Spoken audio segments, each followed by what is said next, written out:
Welcome to the HR Community Podcast. My name is Shane O'Neill, founder of Civitas Talent, the HR and HSE recruitment community. Each episode, we will host HR leaders and discuss their journey and discover best practice HR solutions across the HR industry. Whether you're a CEO, HR executive, or operating across the wider HR space, this podcast is for you. Please like and subscribe, and don't forget to comment and share your reviews. Enjoy the episode. Good morning, everyone. Welcome back to the HR Community Podcast. This morning, I'm joined with Krista Hunt. Krista is the General Manager for People and Culture at Carlisle Homes. Good morning, Krista. Good morning, Shane. So great to be here. And I love the way that you pronounce Carlisle with your English accent. It makes it sound even more sophisticated. So sure great to be here. Yeah. Thanks for joining. We were just having a little bit of a yarn on the weather situation. It is pretty cold where we both are at the moment. But before we get into all of that, tell us a little bit about yourself, Krista. Tell us a little bit about who you are, your role, the business. Yeah, absolutely. So my name's Krista. I have been at Carlisle Homes for the last 4 years. So started right at the start of COVID.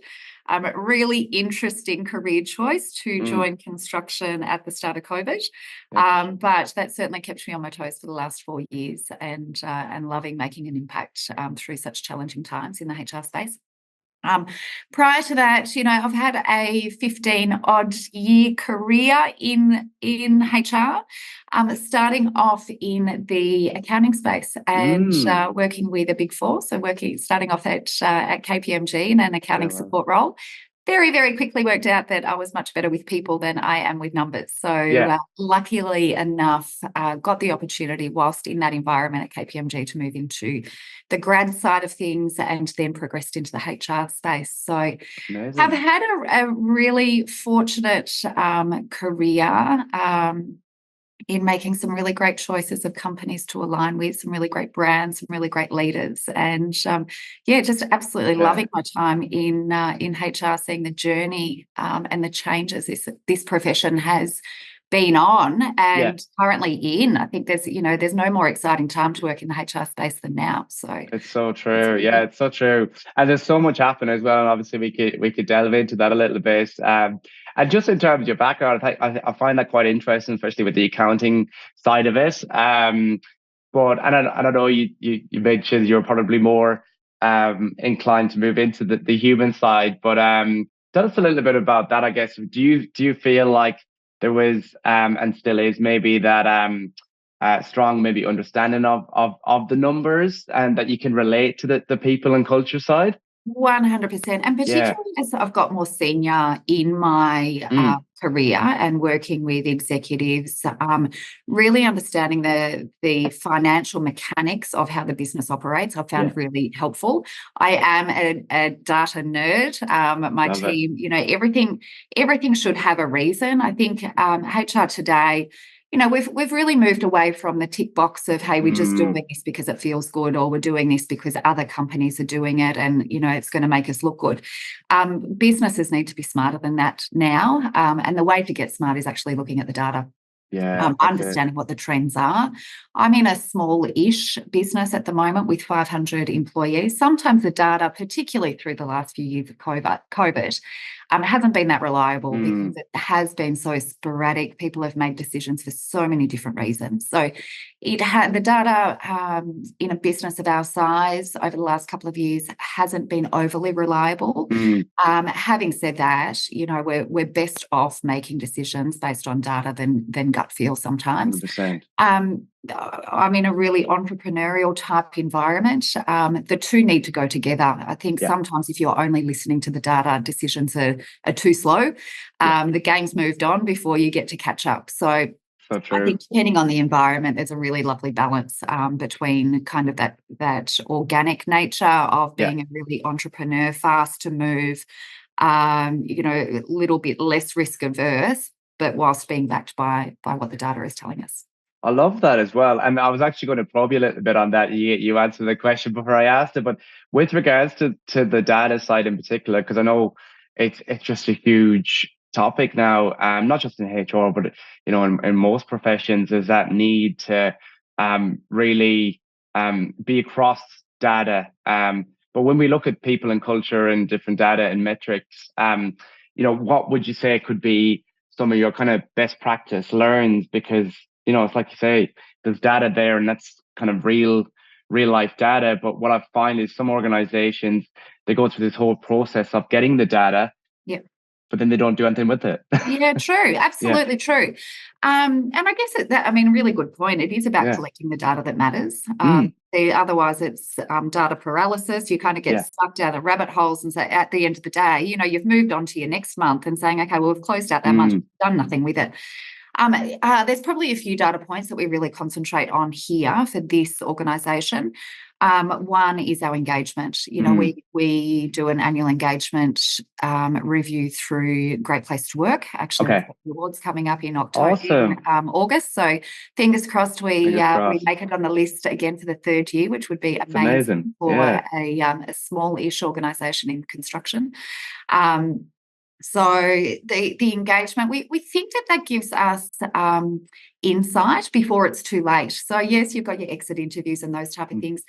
Arguably, it's too late. Yes, there's trends you can pick up to weave back into improving process, but the engagement study is getting people's thoughts at a point in time. So that's one data point that we really focus on and have a great engagement program that's built around that, genuinely tapping into what our people feel. Awesome. Then we've got our standard, what we call our dashboard. So our core metrics, be it absenteeism, be it long service leave, being age brackets within the workforce, looking at turnover points, so where people are dropping out of the business. Luckily, we've got really good retention, particularly construction, but still we can't just rest on our laurels of saying, hey, we're okay with this attrition rate. We still do need to look at that life cycle. We know, and many businesses are going through this. I don't speak to many HR execs that aren't feeling the same thing. Between the kind of 1 year service and that 2 year service, we're getting a lot of turnover there. Once we've got past that 3 years, it's kind of like, okay, we're in this, we can start to see our career progress and different career paths, internal mobility is freed up. But it's that 1 to 2 years that is our biggest dropout point. Yeah, and that study has been really good to say, gosh, we've gone through the effort of attracting the right people, hiring them, inducting them, training them. They're really great people. We still want them here, but we need to offer flex to their career or that sense of achievement and advancement at that 12 months to 2 years, for the sake of them feeling like they're progressing and that they're actually got a lifelong career, but a longer term career here with Carlisle. If you look at the average tenure, you're kind of looking at around that 18 months, depending on what industry. You know that more than anyone. So that for us is a really good takeout of the data. We've got our standard dashboards, but the other data that I think is more and more critical now, particularly if HR wants that senior seat at the table, we need to understand revenue. We need to understand P&L. We need to understand the overall drivers and commercial drivers that a business faces, be it sales, conversion, supply chain, all of those type of things, for it to make sense. Otherwise, we just have the information passed on to us and we become, giving instructions to the business based on what we know. If we are in the room, can read the room, can understand the room, the interpretation of that information into people's strategies becomes a lot more organic, as opposed to scripted and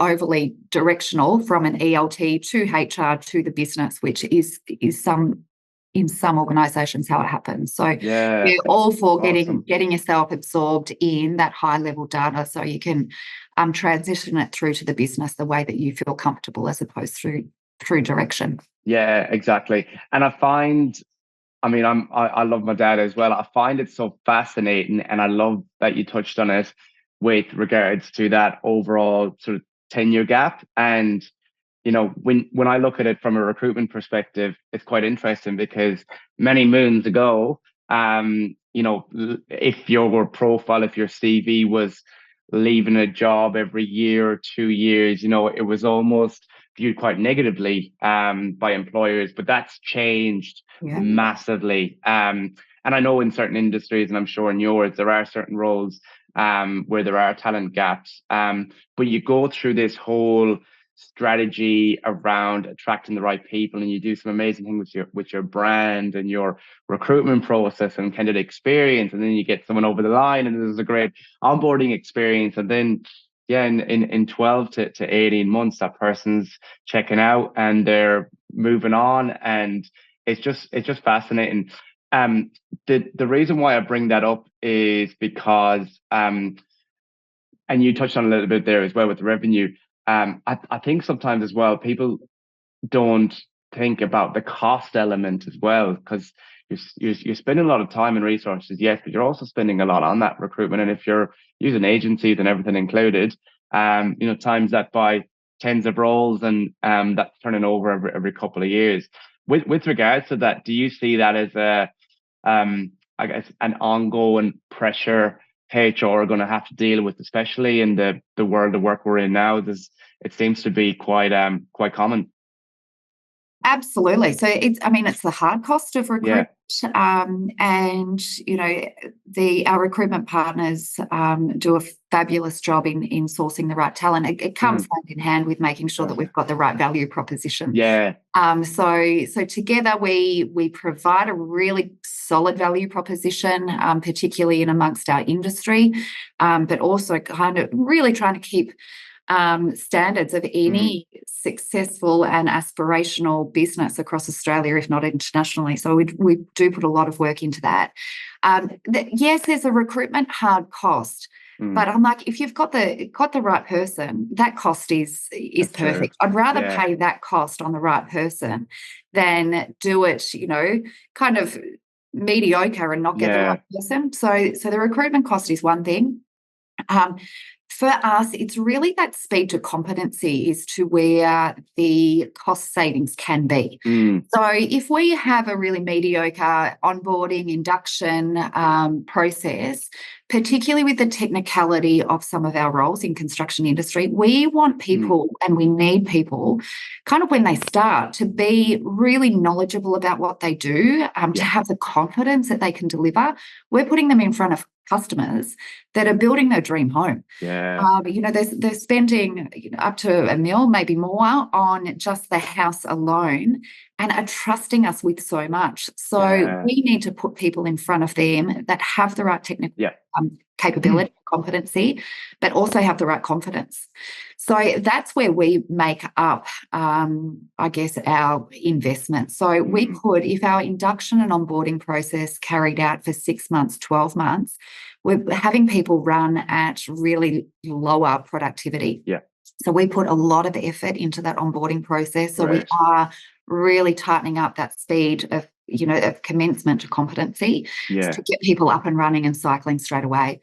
Obviously with the right support channels and whatnot around them, but that's where we see the potential wastage in cost of new hires unless we really get that first kind of few months really better. And it's so interesting as well, because I've seen it as well from my side, and I'm sure you have too, like the volatility of the world, particularly since COVID sort of era, where there was this huge push to hire.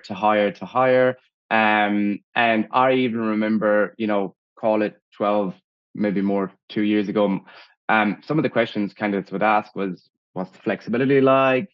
What are they? What's their vision as a business? What are their values? Now, and I know it's the economy has changed a little bit. Now it's really centered around dollars. This is how much I'm on now. How much more can I make to move? And I'm not saying that's everyone's motivation, but there's definitely that sort of junior, maybe to mid-level sort of roles in HR, but in other industries as well, or other professions as well, where I'm seeing there's a big motivation to move to make more money now. But then it creates a bit of an issue, because every time you move role, and we touched on the 10-year average now being, 18 18 months to 2 years. If you move a role every 2 years, like, does that justify an extra 20, 30K? And when does the bubble pop, which unfortunately happens with, lots of restructures, redundancies and stuff happening as well. But I don't know, that's not the exact reason why, but do you feel or see or have any sort of comments on that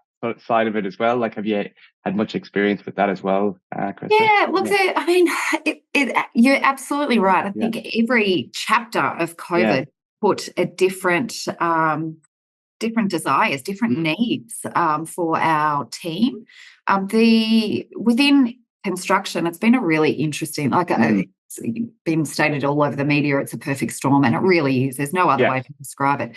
We've got rising cost of product. So to actually build our product is somewhat 20% more expensive than what it was in the past. We haven't been able to pass all of those costs on to our customer because they simply can't afford it because of the economy, interest rates, all of those type of things. It's harder for our team to live on their wages that they were, but as a business or as an industry, we're not as profitable as what we have been in the past. Carlisle has been incredibly well led, I should say, and incredibly fortunate with a lot of our supply partners and our team that we've had support us through COVID. We haven't necessarily experienced those issues or that hardship the way that many of our competitors have to cause fairly significant impacts in the industry, closures, whatnot. The business, so Carlisle's got around 1,700 homes per year purely in Melbourne. So our market's quite contained, which means that we haven't diversified too widely. So we can keep our focuses on one pocket, which has worked really well through the COVID times.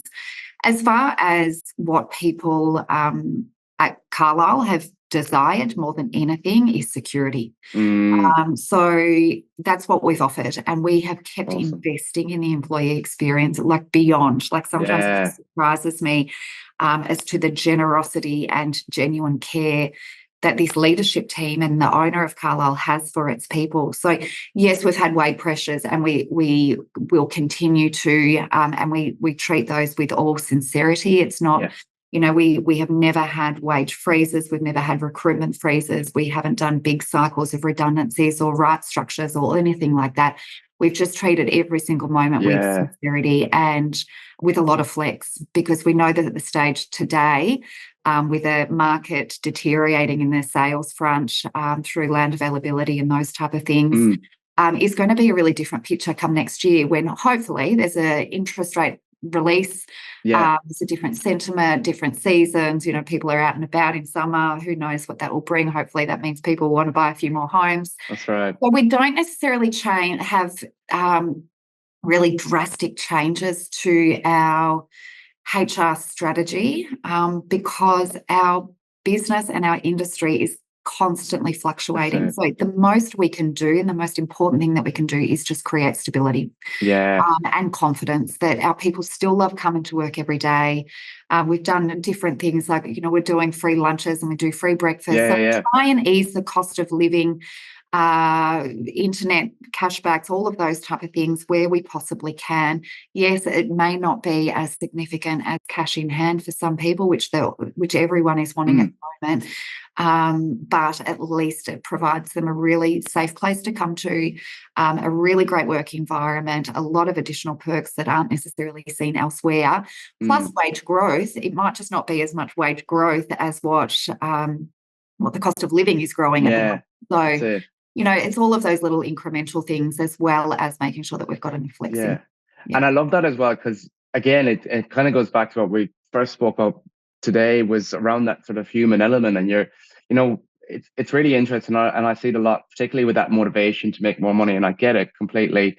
But when you strip away the big meaty salary, what are you actually getting from your employer, and what are you actually getting from the role? And it's all those kind of things that actually make more of a difference, which is the security, the engagement, the satisfaction. And on the flip side, I know I've sort of focused on those that are more money driven, but on the flip side, I speak to people about great roles, and they're like, look, I'm really happy where I am because my organization have backed me and they're supporting my career, but also they've supported me through the storm, and they were loyal to me in tough times, and I want to return the favor. And I think that's really cool as well. But yeah, really, really interesting that you've invested so heavily in that experience, in the good times and the bad, but still seeing great positive outcomes from it. I think that's really cool. Yeah, it was. Look, again, a credit to not just the leaders, but the actual people in there driving the culture of this business. So through COVID, we had the lowest turnover that we had ever seen and the highest engagement. Amazing. And this is a time where there were so many people exiting the construction industry, because the construction industry in Victoria was so tough for a time there, with all of the shutdowns and we could work and we couldn't work, and customers, the emotion that we were feeling from customers, it was a really hard time. But to, like any sporting club, you can still have a great culture even when things are tough. And that's how it should be. That's when strong cultures actually really shine, when the heat is on and when it's tough. And we absolutely saw that here. So that is still paying dividends, those investments that we were making to ensure people were feeling safe and supported, not making rash decisions, approaching things with great consistency, as opposed to emotion. And there has been a lot of emotion, particularly in privately owned businesses over the last couple of years. We have just tried to really take our time day by day. And, so far we're doing really well. The industry is... we're up for some challenging times. There's no doubt about it. And that's the industry across all of Australia, not just Victoria. So hopefully our formula to date and the sentiment that we have built in the business can continue us through some potentially more challenging times over the next 6 months. Awesome.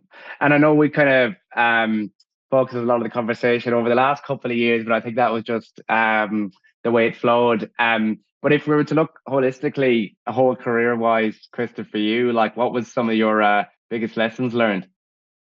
Oh my gosh, I've had so many of them. It was really interesting. I was listening to one of the other HR community podcasts that you had, Natalie Brett from Zip on.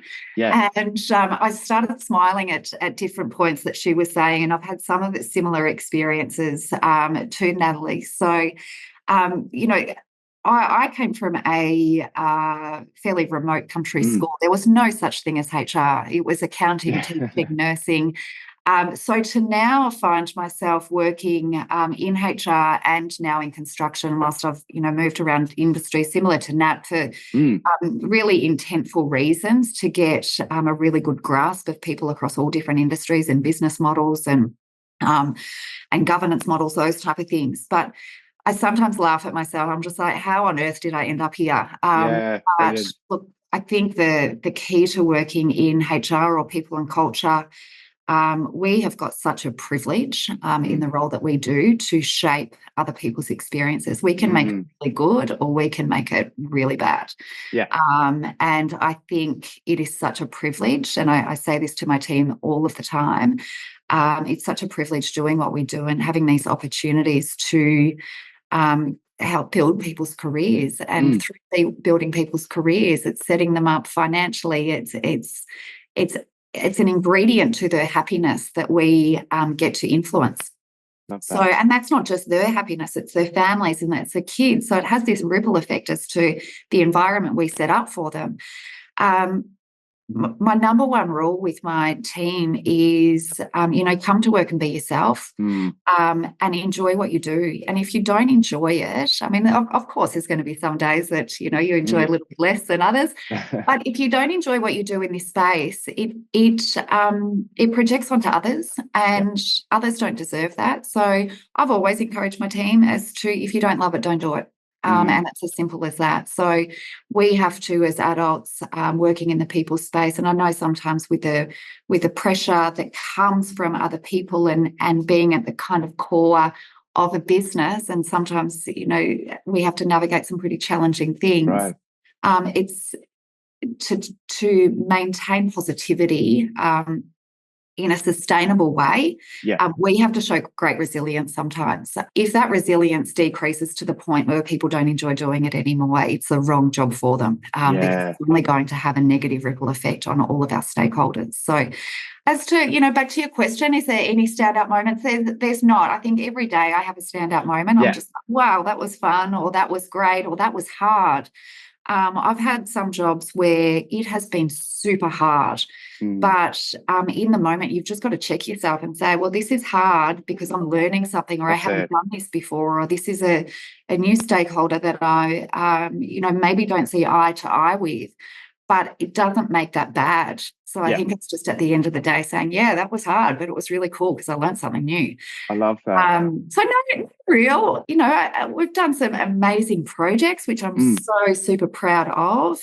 One of the benefits of Carlisle, one of the many benefits of working in Carlisle, is the trust that the owner has for the people team, and giving us such flexibility to have impact, not just on our people, but on the industry. We're leading some incredible industry-first initiatives across women in female, family-friendly practices, encouraging or changing societal norms of a male construction worker taking time out for parental leave. We're pushing the boundaries with some of these conversations as to, the emotional harm that our people feel sometimes from threatening customers and those type of things. So, so the probably my standout is being able to have a really good impact in the people space, but having enough, my blinkers off wide enough that we can actually look beyond that and say, hey, what does the industry need? And where are we able to start a conversation that perhaps needs starting where others aren't starting it? So love that. Yeah, no, really, that's really, really cool. Running off from that a little bit, who do you inspire? Who do I inspire, or who am I inspired by? Well, who do you inspire firstly, and we could use the other one as part two. Who do I inspire? Do you know what? I'm going to have to say my gorgeous little 10-year-old girl. Awesome. Her most exciting thing on school holidays is to come into the office and spend the day with my team. Wow. Cool. She absolutely adores what I do, and she's turned into, I think just through COVID, she's heard so many different conversations, and she's made up, and it's actually outside of my office, she's made up this little note box for my team where we all put notes of gratification in for all of the team members and stuff like that. So I know that I do inspire her. And really proud of that. That's really cool. She doesn't turn too much into my mini-me and does a great thing, but I can see that inspiration. I can see her eyes light up when she talks about she's got really high EQ and about other people. So that's who I do inspire. Hopefully I inspire my team just a little bit as well, but I've maintained a really solid team through some challenging times, and gosh, they inspire me every day. So I think back to your question, the next question, certainly my team, they genuinely care. And I think that's a pretty good trait to have when you work in our space. There's not one of them that ever just checks out and say, that's enough. They close a job off. They make sure that they've had impact. They make sure that they learn and that they grow. So definitely my team I'm inspired by. Love that. That's awesome. But you're always learning, right? Yeah. I mean, the chats that we've had, I'm learning about your world or whoever. I think it's just softening yourself and letting other people's experiences in, rather than going around your busy world and not pausing for a minute. That's when you get your inspiration from other people. 100%. Yeah, I agree with you, and I think as well, just off the back of that, like one of the reasons why we started the HR Community podcast a few years ago is where everyone was in lockdown, and we're people, and similarly. A lot of the HR leaders that are in our community, like, they love to learn, they love to explore, and I guess curiosity at times. But we're people, and it's kind of understanding different people and how we can support them, and different businesses and how we can support them and drive best practice people, culture and performance. But yeah, it's pretty cool to see. And it's really cool, obviously, with some of the challenges along the way, albeit, there's some great light at the end of the tunnel. And it sounds like you've done some great things in your own career, Krista, and at Carlisle. So yeah, really cool to hear. I am mindful of your time, and I know you've got a hectic day, as you said, because you're in the office and stuff today. But thank you so much for joining us this morning, and I'm sure everyone will be keen to tune in and connect post the episode. Awesome. Thanks, Shane. And on behalf of all of the HR community, thanks for putting this together. I think, the podcast that I've listened to that you've done, there's just little snippets that you take out of each one. So, yeah, on behalf of everyone, really appreciate what you're doing. Awesome. Thank you so much. And have a great weekend. Awesome. Thanks, Shane. Thank you for tuning in to the HR Community Podcast. Remember to like and subscribe and share your views and comments below. This podcast was brought to you by Civitas Talent, the HR and HSC recruitment community. Whether you're a candidate looking for a new role or organization looking to secure brand new talent for your team, please get in touch with us today. Thank you.